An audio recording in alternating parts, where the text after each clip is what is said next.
Okay, follow up from earlier today.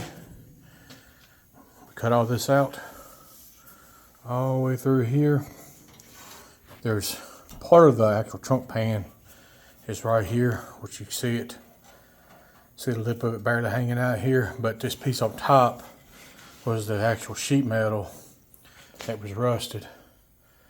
So got it fully welded and metal finished. I will clean this up, coat this on the inside, and get it all sealed up. Even though you'll never see all this, because this is where the inner tub welds to. It's structural and needs to have good integrity for the car.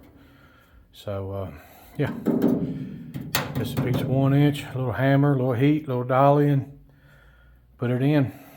I'll get this done, this little piece here done tomorrow.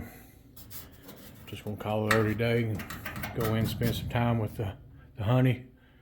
But y'all cut this out, small section, form it, weld that up, put some primer underneath there to keep it from rusting anymore. Then this here just needs to be worked on a little bit, metal finished up, and yeah, put the inner tub back in, and it'll be as strong as factory ever was.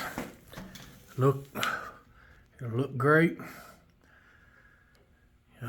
especially from underside. You'll never be able to tell. Of course, you know how this gets seam sealed.